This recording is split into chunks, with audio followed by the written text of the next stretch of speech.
What's going on, everybody? Welcome back to Simba Sports Hub, man, where we talk all things Washington Commanders football. And the day has finally come. We are ready to it has been announced the roster cuts for our Washington Commanders for the 2024 NFL football season.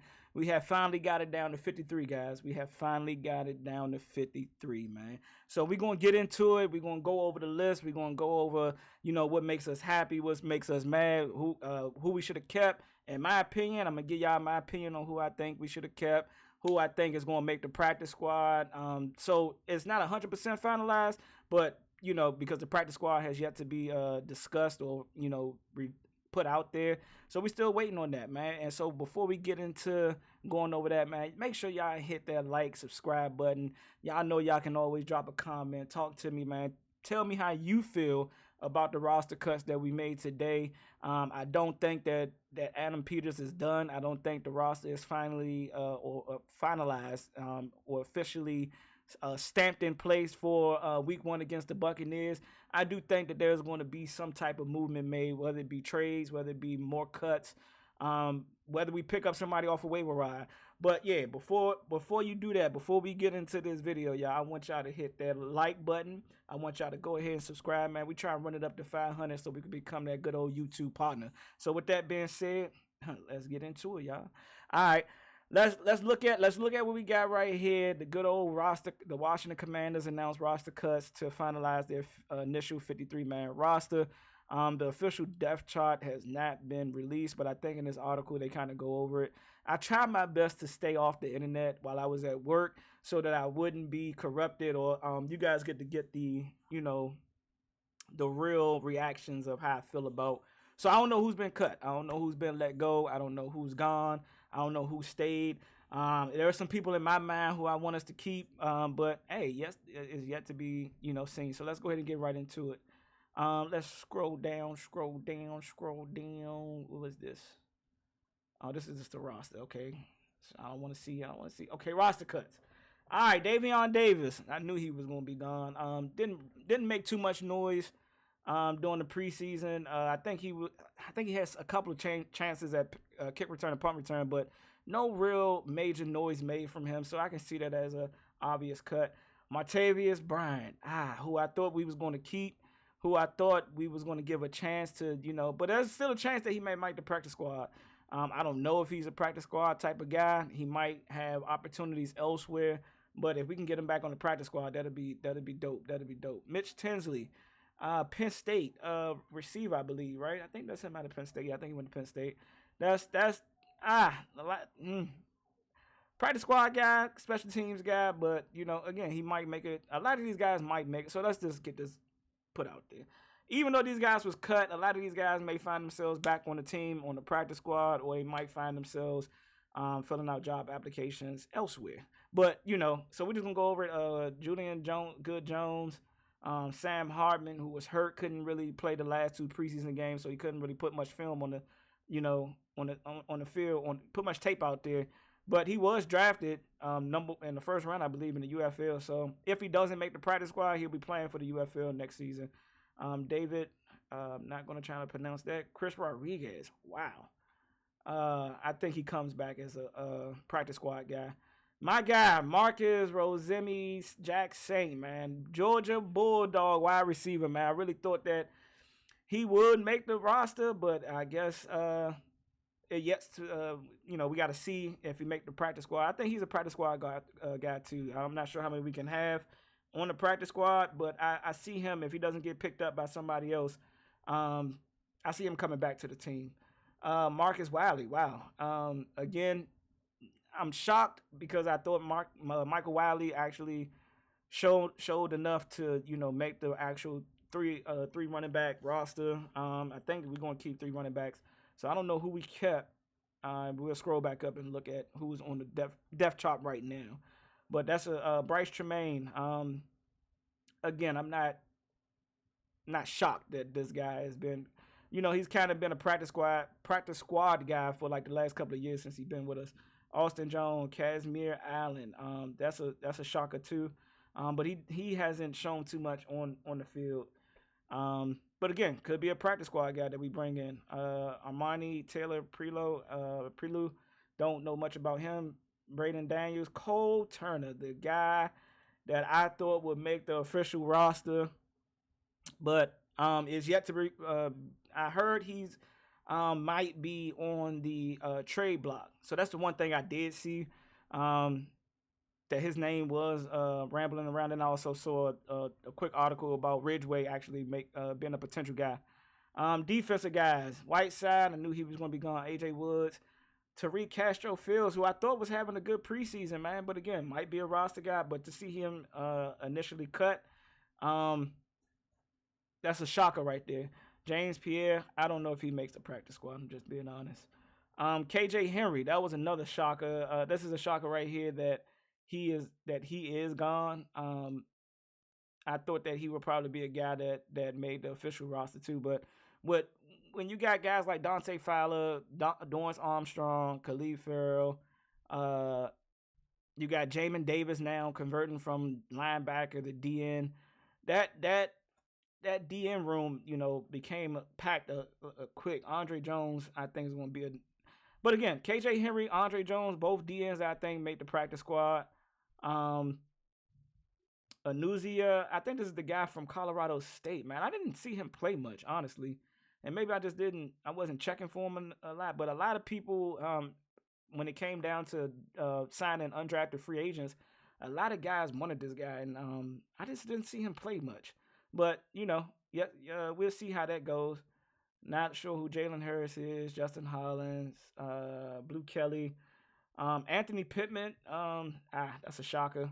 But again, from the last preseason game, the guy was missing some open field tackles that you just can't miss from the linebacker position. But again, might get picked up by somebody else, or you might find yourself back on the practice squad. Injured reserve guys. I think the new rule this year is that you can put guys on injured reserve that's not potentially going to be out for the season, but return at some point in the season. We got Alex Kingabalulu. I'm not sure who that guy is. Jordan McGee, of course, we know with his knee injury. A lot of people say that he might be back by week 1. I don't know. Ain't no need to rush it. Get fully healthy, man. Don't rush it back. And who's there? Norrell Pollard. Not sure who that is. Starworth. I think I seen him play a couple of games, but not sure who that is either. And then FA, I think he got hurt during mini camp or something like that. But I think he got hurt, so he's Obata, so he's on the reserve PUP list. So hopefully he can make his way back. We probably won't see him this season, but next season. All right, let's scroll up. Let's see the depth chart that or the roster that we have currently right now. We got Jaden Daniels, our franchise QB. We kind of knew that this guy was going to be the guy that takes the number 1 role. Marcus Mariota is the deemed backup, number 2 guy. Jeff Driscoll, we kind of already seen that he was going to be the QB3. I really never saw him as a QB2, even though he played substantially well during the preseason, so I can't take that away from him. But I just didn't see him as a guy that we was going to keep, or make our number 2. Even though Mariota didn't play, he's a veteran guy. He's been brought in to solely work with Jaden Daniels, help him progress into the NFL as much as possible. So we kept three quarterbacks. We have 6 receivers, sorry. 6 receivers on the rosters, Terry McLaurin, De'Ami Brown, Zacchaeus, sorry about that, Luke McCaffrey, Pringle, which is a shocker because he made a couple plays the last game, but he wasn't no big wow factor, from the 3 preseason games and I don't even think he played preseason game 1 or got much, action in that preseason game. Let's see, Jamison Crowder. That was a speculation. Guys that we did not see playing in preseason game 3, the final preseason game, we was just unsure of, why is a guy that's on the bubble not playing? But some said those are guys that they probably either seen enough of that they're going to keep on the roster or that they already know that they're going to remove them or get rid of them. So, yeah, tight ends. So we got 4 tight ends. And right now, and again, I'm not saying this is the official depth chart, Zach Ertz, John Bates. I'm not sure if that's the correct order.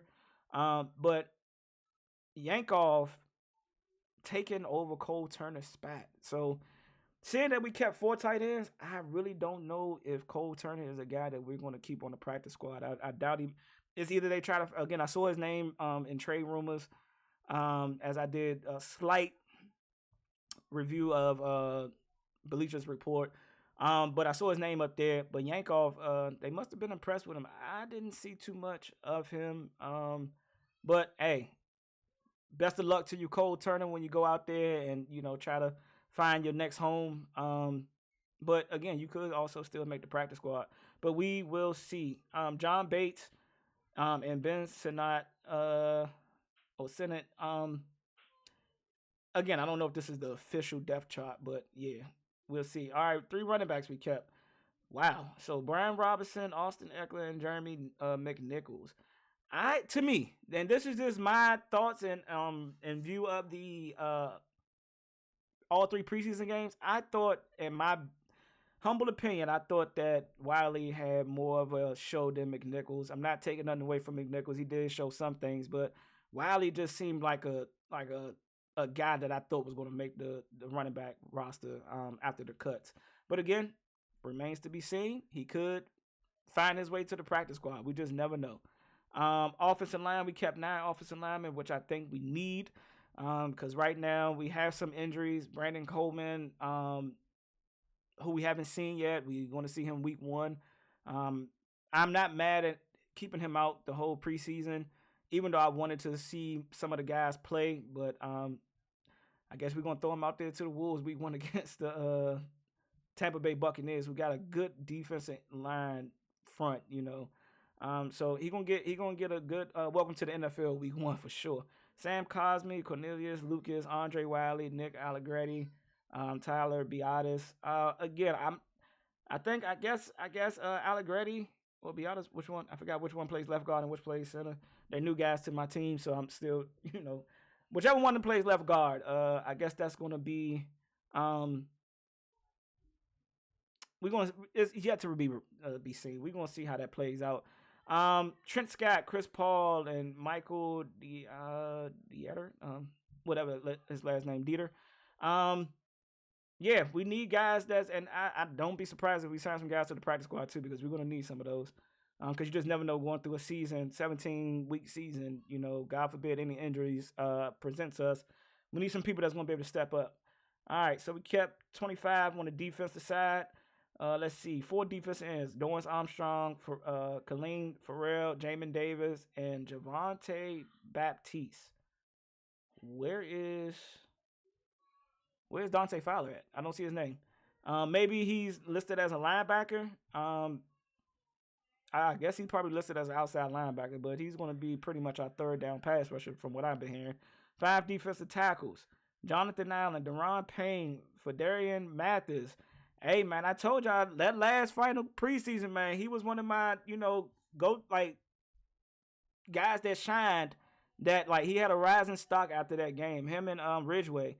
And as we see, Ridgeway made it. But I also saw his name, Ridgeway, up on a trade block as well.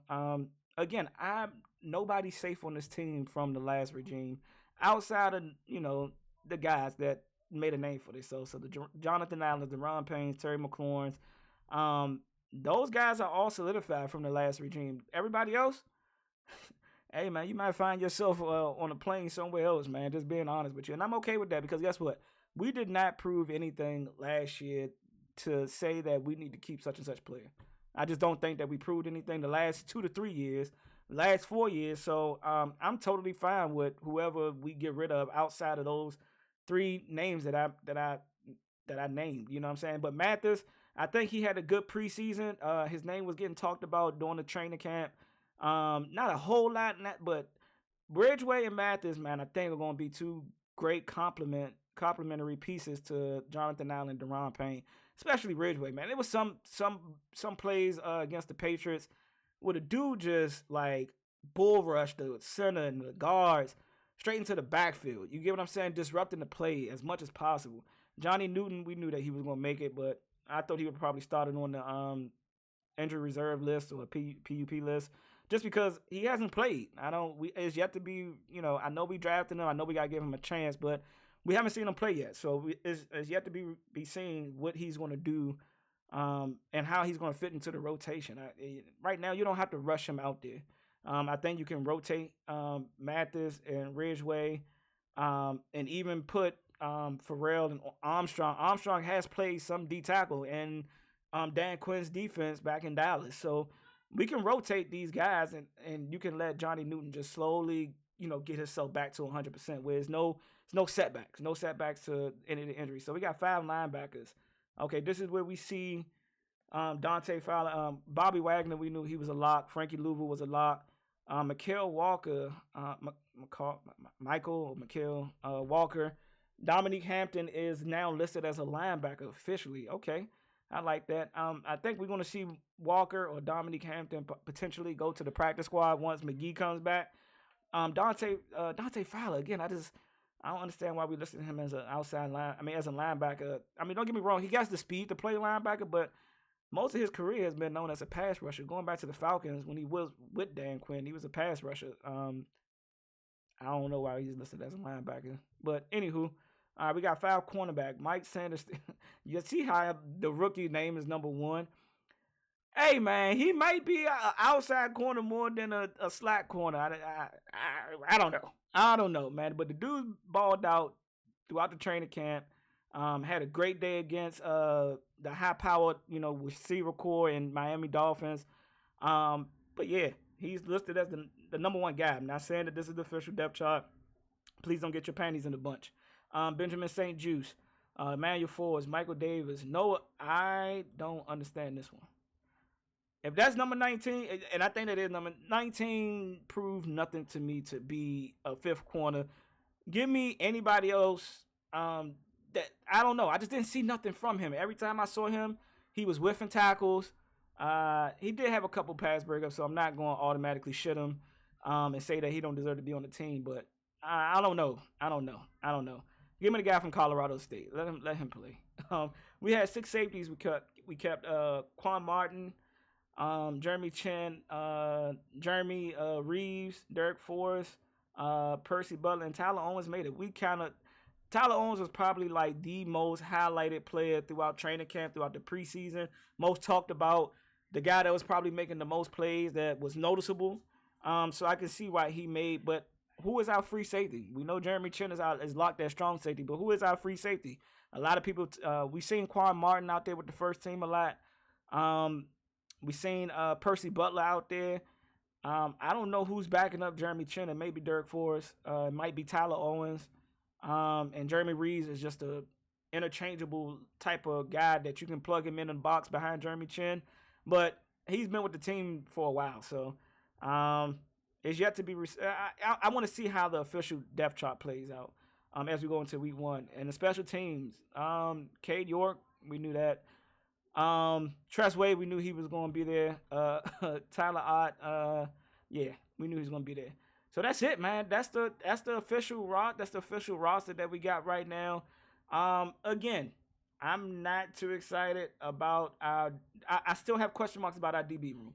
Outside of Mike Sanderstill, these guys, the other guys, gotta show me. They gotta show me that they have bought into the tutelage that Bobby Witt and the DB coordinator has been teaching them. And I want to see them make some plays, man. I think we maybe had one interception this whole preseason. I still got to see us turn the ball over. I got to see our guys breaking on, again, now nothing against DaRon Bland. He could have he was a diamond in the rough type of player. But to lead the league in interceptions when nobody knew who he was, and that could just be 80-20, whereas 80% he had it in him this whole time, and 20% of that coaching got him to that level that he's at. He just needed some tutelage, and he needed an opportunity because nobody knew who that guy was when they drafted him. But again, I'm looking at our guys outside of Mike. I got question marks, and I'm an Emmanuel Forbes guy. I think that he can be that top pick that we drafted. I know everybody keeps saying we should have took Christian Gonzalez. We should have took this guy. We should have took that guy. It was a lot. He was a second round type of guy. Why did we reach for him that early? That could very well be true. I'm not here to argue that. But you cannot tell me that a guy that led the nation in pick sixes just can't all of a sudden play football now. He don't know how to turn his head. again, I think his confidence was shot against with Ron Rivera and the most shittiest defensive coordinator that I will not say his name on my channel, because I think he hurt the growth of Emmanuel Forbes and Benjamin St. Juste. I just think that he did not utilize our cornerbacks the best way possible. I think the scheme was just terrible. He did not make adjustments. He did not try different things, and you heard it from the quarterback. I mean, from the cornerback room, that it was just a lot of confusion from coaching to communicating on the field. Like, it's just a lot of things that just wasn't clear. But I think Emmanuel Forbes' confidence is shot, and I think that they're giving him a chance this year to try to get out of his own head, and try to make the plays that it needs to be made. And the guy, you can't say the guy can't catch the ball. I mean, he had one interception last year, but he's been at plays. Did he get cooked a lot? Yes, he did. I'm not gonna dispute that at all. But I think he has the tools. I think he has the athleticism. I think he has the the physical stature, the attributes to play the cornerback position. He still do need to get put on a little bit more weight. But he just got to trust his instincts. He got to trust himself. Benjamin St. Juste, I know we killed him a lot for that getting beat by a fourth stringer, but again, physicality, get your hands on these guys. You know what I'm saying? I think that's what Bobby Witt is teaching, but I've only seen one person kind of play up to the standards that Bobby Witt is looking for, and that's Mike Sainristil. So yeah, it's yet to be seen. And then we still have the free agent. We have the waiver wire, right? We still got guys that's being cut that we can pick up off of, that we can sign. I saw Marshall out of Pitt for the Panthers get cut. That's a guy that we should look at. People Jones got cut. You know what I'm saying? That's a guy that we can look at getting, you know what I'm saying, and bring it. Those are two guys that 6'2", big body receivers. Again, I don't know if we bring back Martavius Bryant, yet to be received. And then the whole debacle with the trade with Brandon Ayuk. Again, we don't know. Maybe Ridgeway brings in another pick, a 4th, 5th round pick, maybe 6th round pick. And we can package that to go get Brandon Ayuk and throw in Trent Williams. That's my guy. You know what I'm saying? Hey, I would love to see Trent Williams retire in a Washington Commanders jersey. I think it's owed to the fans of Washington to get him back by any means and let him finish his career here. But I know that's a fairy tale dream, because that shit ain't happening. He want to compete for Super Bowls, and his best opportunity to do that is with the San Francisco 49ers. But hey, you miss 100% of the shots you don't take. You know what I'm saying? So hey, we're gonna keep wishing. We're gonna keep thinking about it. But again, I think there's still some moves that Adam Peters is trying to make behind closed doors. So let's stay tuned in. Let's stay locked in. Let's watch how we build out our practice squad, and let's see what other additions we make to the team, man. And let's get ready for week 1 against the Tampa Bay Buccaneers. So, hey, I had to come and drop this video off for you guys. We got down to our 53. So, hey, I'll catch y'all on the next one. Y'all be easy.